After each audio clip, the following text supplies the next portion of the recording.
ஒரு அழகான கிராமம் இருந்தது. அந்த கிராமத்தில் வேலு கமலா தம்பதி வாழ்ந்துட்டு வந்தாங்க. வேலு சின்னதாக பானிபூரி வியாபாரம் செஞ்சுக்கிட்டு இருந்தான். அந்த கிராமத்திலேயே வேலு மட்டும்தான் பானிபூரி வியாபாரம் செஞ்சுக்கிட்டு இருந்தான். அதனால் அந்த கிராமத்தில் இருக்க மக்கள் எல்லாரும் வேலுக்கிட்ட தான் பானிபூரியை வாங்குவாங்க. அங்கே வந்த ஒருத்தர், ஏன்பா வேலு, எனக்கு ஒரு பிளேட் மசாலா பானிபூரி கொடு அப்படின்னு கேட்டார். அதுக்கு வேலு, அண்ணன் ஒரு 5 நிமிஷம் வெயிட் பண்ணுங்க, நீங்கள் கேட்ட மாதிரியே சூடாக மசாலா பானிபூரியை போட்டு தரேன் அப்படின்னு சொன்னான். அப்படி அந்த கிராமத்திலேயே வேலு மட்டும் பானிபூரி வியாபாரம் செஞ்சதுனால அந்த கிராம மக்கள் எல்லாரும் வேலுவோட கடையில் வந்து தான் பானிபூரியை வாங்கி சாப்பிடுவாங்க. அன்றைக்கி சாயங்காலம் வீட்டுக்கு வந்ததும் வேலு இப்படி சொன்னான், கமலா ரொம்பவும் பசிக்குது, சாப்பாடு போடு அப்படின்னு கேட்டான். அதுக்கு கமலா இப்படி சொன்னான், நீங்கள் கொடுக்குற 100-200 சம்பளத்துக்கு உங்களுக்கு நேரத்துக்கு சாப்பாடு வேற போடணுமா? நீங்கள் கொடுக்குற பணம் எங்கே பத்துது? நீங்கள் தயவு செஞ்சு இந்த பானிபூரி வியாபாரத்தை விட்டுட்டு வெளியே எங்கேயாவது வேலைக்கு போங்க அப்படின்னு சொன்னா கமலா. அதுக்கு வேலு, இங்கே பாரு கமலா, எனக்கு இந்த பானிபூரி வியாபாரத்தை விட்டால் வேற என்ன வேலை தெரியும்? என்னால் வேற எங்கேயும் வேலைக்கெல்லாம் போக முடியாது. நான் இந்த பானிபூரி வியாபாரத்தை தான் செய்வேன், நான் வேற எங்கேயும் வேலைக்கு போக மாட்டேன் அப்படின்னு சொல்லிக்கிட்டு இருந்தான் வேலு.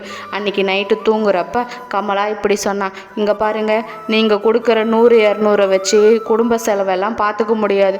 ஒழுங்காக வேற எங்கேயாவது வேலைக்கு போக பாருங்க, இல்லைனா குடும்ப செலவுக்கு 500 ரூபாய் நீங்கள் கொடுத்தே ஆகணும். அப்படி நீங்கள் கொடுக்கலனா நான் கிளம்பி என்னுடைய வீட்டுக்கு போயிடுவேன். நான் சொன்னது உங்களுக்கு புரியுது இல்லை?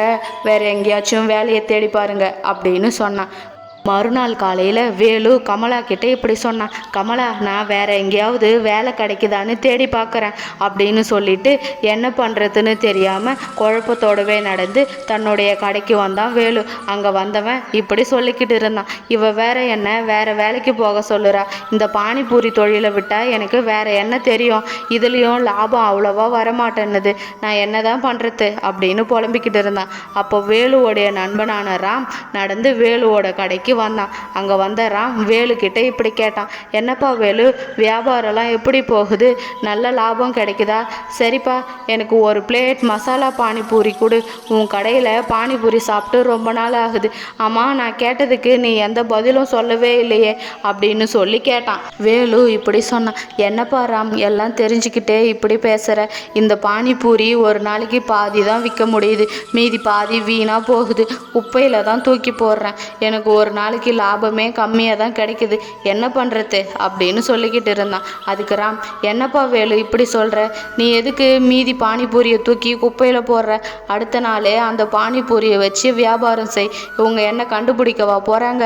அது பழைய பானிபூரியா இல்லை புது பானிபூரியான்னு நான் சொல்கிறத கேளுப்பா அப்படின்னு சொன்னான். அதுக்கு வேலு, இல்லைப்பா, நான் அப்படி செஞ்சால் இங்கே சாப்பிட வரவங்க யாரும் திரும்ப என்னுடைய கடைக்கு வரமாட்டாங்க அப்படின்னு சொன்னான்.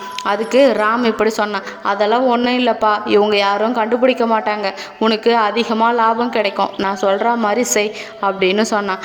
வேலுவும் வேறு வழி இல்லாததுனால அதிக லாபத்துக்கு ஆசைப்பட்டு அவன் சொன்ன மாதிரியே அதுக்கு அடுத்த நாள் மீந்து போன பானிபூரியை எடுத்துகிட்டு வந்து அவங்க எல்லாருக்கும் மசாலா பானிபூரி செஞ்சு வியாபாரத்தை நடத்திட்டு வந்தான்.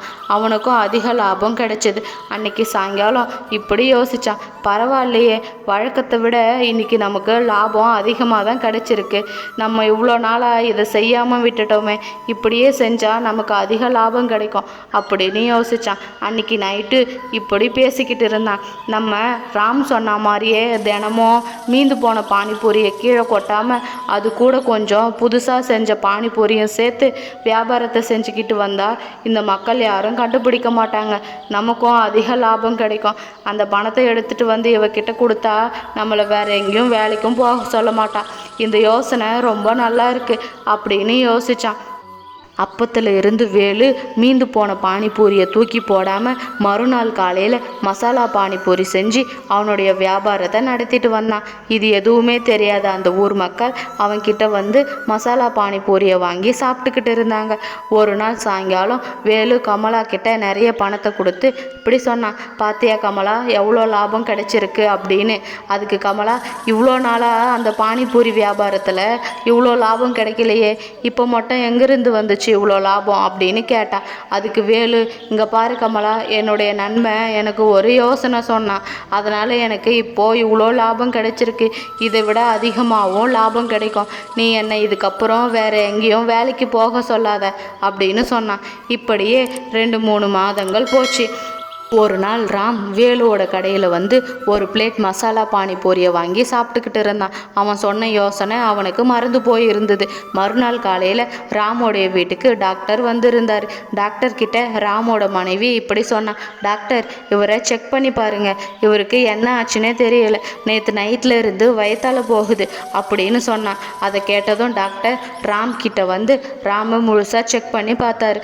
டாக்டருக்கு என்ன நடந்துச்சுன்னு தெரிய வந்தது. அவர் ராமோட மனைவி கிட்ட வந்து இப்படி கேட்டார், உன்னுடைய கணவர் நேற்று நைட்டு என்னம்மா சாப்பிட்டாரு, உனக்கு தெரியுமா அப்படின்னு கேட்டார். அதுக்கு அவர் ஃப்ரெண்டு கடையில் எப்போவோ மசாலா பானிபூரியை வாங்கி சாப்பிடுவார், அதை தான் சாப்பிட்டாரு டாக்டர் அப்படின்னு சொன்னான். அதுக்கு அந்த டாக்டர், அது கெட்டு போன மசாலா பானிபூரிமா, அதை சாப்பிட்டதுனால தான் உன்னுடைய கணவருக்கு இப்படி ஆயிருக்கு அப்படின்னு சொன்னார் அந்த டாக்டர். அதுக்கு அடுத்த நாள் வேலுவோட கடையில் வந்து எல்லாரும் இப்படி கேட்டாங்க, நீ எதுக்காக கெட்டு போன பூரியில் மசாலா பானிபூரி செஞ்சு எங்களுக்கு கொடுத்த, இதை பசங்க யாராவது சாப்பிட்டு இருந்தா என்ன ஆயிருக்கும், உன்னை நம்பி தானே வந்து சாப்பிட்றோம் அப்படின்னு சொன்னாங்க.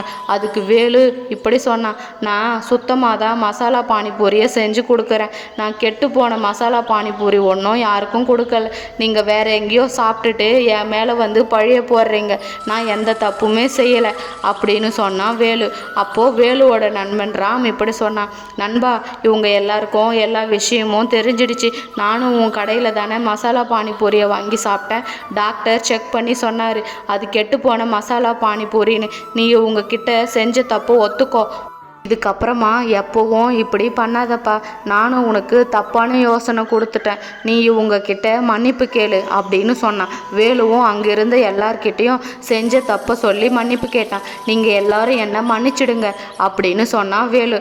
அப்பத்துல இருந்து அவனுடைய கடைக்கு யாரும் பானிபூரி சாப்பிடவே வர்றதில்லை. வேறு வழி இல்லாமல் ஊர் ஊராக போய் காய்கறி வியாபாரம் செஞ்சுக்கிட்டு இருந்தான். வேலுவும் கமலாவும் பேராசைப்பட்டதுனால அவங்களுடைய வாழ்க்கை முன்ன இருந்ததை விட இப்போ ரொம்பவும் கஷ்டமாக மாறிடுச்சு. இந்த மாதிரி கதைகளை தொடர்ந்து நீங்கள் பார்க்கணுன்னா மறக்காமல் நம்மளுடைய சேனலை சப்ஸ்கிரைப் பண்ணி பெல் ஐக்கானை கிளிக் பண்ணி ஹால்னு கொடுத்துக்குங்க. அடுத்து என்ன கதை போடலான்னு மறக்காமல் கமெண்ட் பண்ணுங்கள். இன்னொரு கதையில் பார்க்கலாம். பாய்.